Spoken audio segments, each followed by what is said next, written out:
You think you know who you are, until someone loves you into a shape that isn't yours. Not with force, with softness, with praise, with need, with a slow edit of your soul. Listen closely, because the most dangerous control never looks like control. It looks like care. Tonight, we name the masks that rewrite your life from the inside out. The subtle manipulations, the sacred-sounding lies, the beautiful traps. Why this matters? Because your future depends on one skill: the ability to tell real love from possession, dressed as devotion. Jung said, "Who looks outside dreams, who looks inside awakes." This is a wake-up call. First mask, the Reshaper. At first, he feels like a mirror. He speaks your language, he praises your fire. He calls it potential. He suggests small improvements. Wear this, speak softer, be strategic. And you tell yourself it's support. It feels like guidance. It feels like love. Fast forward. Your laugh changes. Your friends feel chaotic. Your goals become our goals, then our image, then his comfort. One day your work is polished, marketable, empty. It bears his fingerprints, not your pulse. Pause. Ask, who am I becoming around him? How to see it. Listen for the echo. Does he say "we" when he's talking about your life? Does support always bend toward his preferences? Try a resistance spark. Reclaim a small joy you abandoned, a bold color, a childish hobby. If he punishes you with silence, sarcasm, or shame, you've met the Reshaper. Nietzsche wrote, "He who has a why to live can bear almost any how." Guard your why, or someone else will program your how. Second mask, the whisper blade. He is gentle, agreeable. He listens like a priest. He remembers everything. You tell him where it hurts. He nods, he never shouts. He waits. He chooses the moment when life already has you by the throat. A loss, a mistake, a crisis. Then the blade slides in. He repeats your secrets to allies. He reframes your vulnerability as proof of instability. He doesn't need to destroy you in public. He just needs to tilt the room against you. Pause. Ask, does my confession become my cage? How to see it. Share a small imperfection. Does he hold it with compassion, or does he file it under leverage and bring it back when he wants obedience? Watch how he treats the powerless.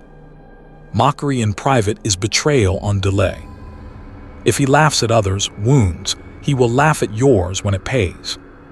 Seneca warned, "We suffer more in imagination than in reality." But with the whisper blade, your imagination becomes his weapon. Do not hand him the script. Third mask, the honeyed hook. He doesn't conquer with arguments.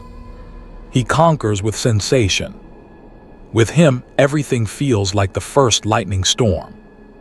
Late nights, dangerous sparks, a high so pure you start calling it destiny. He pairs himself with your peak states. The best music, the best skin, the best adrenaline. Then your nervous system rewires. Ordinary life turns gray. Creativity fades without his presence. The gym bores you. Friends feel dull. Your brain has learned one lesson. He equals bliss. Pause. Ask, is my desire a compass or a leash? How to see it. The withdrawal test.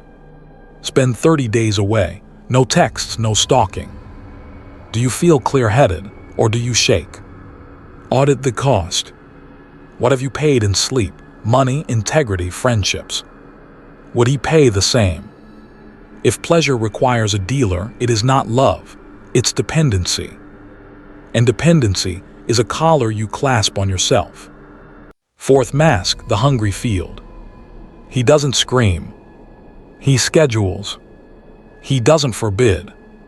He forgets to leave space. First it's sweet. Let me help. Then it's efficient. I already handled it. Soon it's total. Everything we're doing is for us.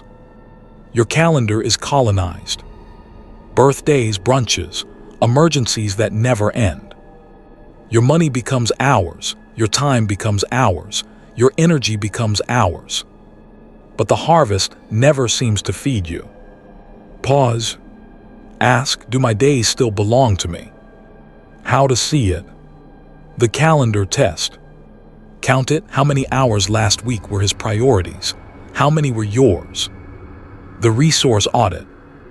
List what you invested in this bond versus what you invested in yourself. If love leaves you malnourished, it is not love. It's farming. You are the crop. Here's the knife you didn't want to touch. Most people don't love you. They love how they feel about themselves when they're with you. That isn't cruelty, it's human nature. Without self-awareness, we all weaponize one another's soft places. Marcus Aurelius wrote, "The soul becomes dyed with the color of its thoughts."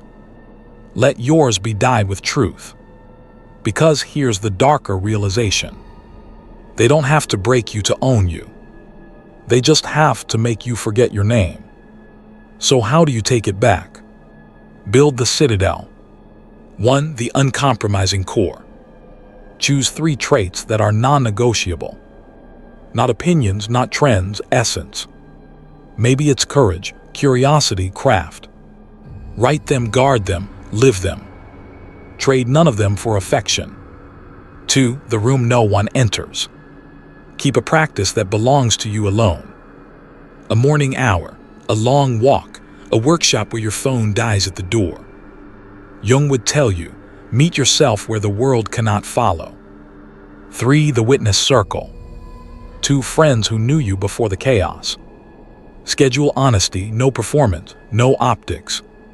They'll tell you when your voice starts to sound like someone else's script. 4. The purge.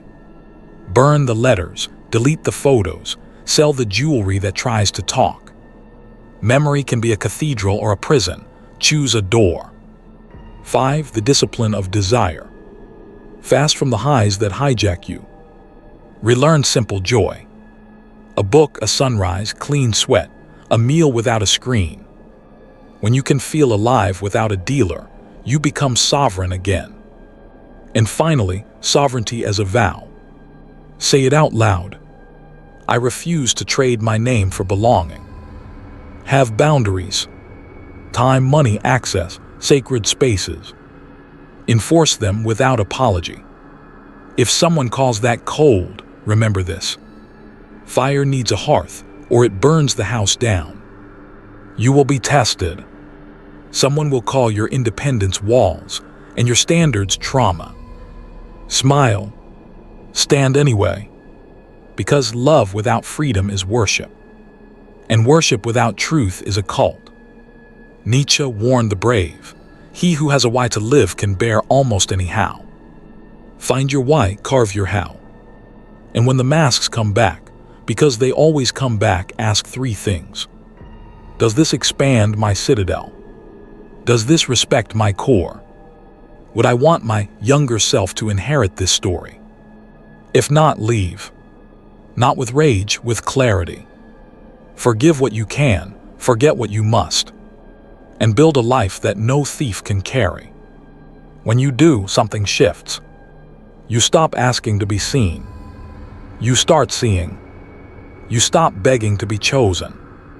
You start choosing. You stop searching for the right captor. You become your own keeper. Welcome to the part of yourself the world hoped you'd never find. Your mind is not your enemy, it's your mirror. Which mask did you recognize? Tell me in the comments. If something inside you just stood up, tap like, and share this with someone who needs a key. You've just entered Dark Psychology Secrets.